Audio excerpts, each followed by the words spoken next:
Pinaemang. I am a youth practitioner, a debater, and also a leader. I pursued Bachelor of Commerce degree in Banking and Finance, and I graduated in 2018 with a GPA of 2.1. Here is my story. I come from a small village here in Botswana called Kanye, and I live in Gaborone, Botswana. I grew up as an orphan whom was mentored by different people who saw me and who saw the potential that I had in my life. When I was growing up, I realized that a lot of orphan students, there are so many challenges that are difficult to cope with, the challenges that deprive them to do well in their academics, the challenges that depress them and make them feel out of place whenever they are with other kids in school. After my observation, I realized that me being part of them, also sometimes feeling out of place, and also coming from a background whereby my family was not even supportive of me and how I was trying to just engage in different activities to revive myself, to actualize myself, to have an esteem and even confidence.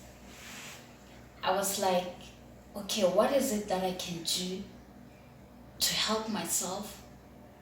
Or what is it exactly that I can do to help others? And the question was, who should I help first? And the answer is obvious. I should assist myself first before I can go out and try to help another person. In my circumstance, I was abused physically and emotionally when I was growing up. I grew up in an environment whereby there was no family support. An environment where whatever that I did offended my relatives. I was doing well at school, it offended them that I'm doing well at school. I entered debate club, we have to go for competitions, it offends them that I'll be traveling. So in any way, no matter how I try to behave and to be a disciplined child, still everything that I did offended my family. So I decided that I am going to study well and become a better person. I believe that education is key for me to have a better future. Little did I know that there are some things in life that you cannot run from. And there are things in life that affects us. Either we want it or we don't want it. And when those things they happen, there's nothing that we can do about them. And while I was still in basic education level, I lost my mother. That was the experience that I could never ever run away from. The pain and the way I saw my relatives, both from the paternal side of my mother and the maternal side of my mother, not being at peace with one another to handle the funeral proceedings. It broke my heart, but I was a young child, there was nothing that I could do to change the situation. Therefore, I kept quiet, I bottled everything inside, and I proceeded to senior secondary school. When I got there, everything felt like it's the end of the world. I didn't want to study, I didn't want to do anything. So I found that extracurricular activities, they are the scapegoat for whatever that I may be suffering from. So I started to engage in peer education, I started to engage in debate competitions, and they took me away from my pain, and I spent most of my time on personal development rather than feeling pity for myself and also studying. Thus resulting in me not doing well in my final examination for Form 5 grade 12, as you may know it, and I got 35 points, which was a point below than the government sponsorship. And when the results were released, everyone was telling me, who did you think you are? You thought that you are a genius in the family. You thought that you are going to tertiary. You believe that you are the only one who's going to go abroad. Here you are, just like us at home, and you have failed. And my response was very, very optimistic.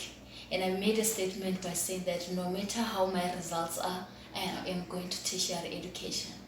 With the faith that I had, God put everything in place, and a new program was introduced from the government of Botswana, the local government and rural development ministry, and the program was called Orphans and Vulnerable Children's Program, OVC as we abbreviate it. So it's a program that is designed to help us orphans and the kids from the rural areas whom have not done academically well, so that we get government sponsorship to pursue our studies to tertiary. So I managed to qualify for the program, and I went from different schools to apply for my tertiary education, and I was taken in 3 universities: Baisawa University, Limpopo University, and Mankosa. And I was taken in two universities. I was taken for me to pursue my studies in degree. Baisawa University was banking and finance. Limpopo was associate degree in event management, and Mankosa was business administration, a degree in business administration. And I ended up choosing banking and finance because I felt that I'm proficient with mathematics and I can do well in a field that has got something to do with mathematics. As there was a lot of delay on my face, still someone had to tell me that it's a difficult course for me and I'm not going to do well in it. And I still told them, oh, indeed, I asked that question, have you ever done finance in your life? And they said no. And I said, okay, fine. Then I am going to pursue my finance degree, and no matter what challenge that I'm going to encounter, I am going to make sure that I triumph over it. I'm going to make sure that I do well. It was very, very difficult in my tertiary. I had a lot of depression, suicidal attempts. Sometimes I'll feel like I don't want to write an examination or a test. Sometimes I'll just walk out of a class and go for a counseling session because I was rejected. I was all alone. And the person that I had was the university that I was schooling at. That was the only parent that I had. That was the only moral that I had of support that I had in my life. And the student and welfare department, they really supported me.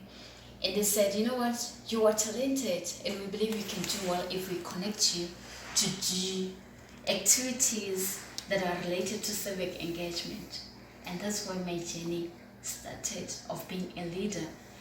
So they engaged me with an organization called Botswana Student Network, and I was the university representative and a chairperson for 2 consecutive years. And that was just the beginning.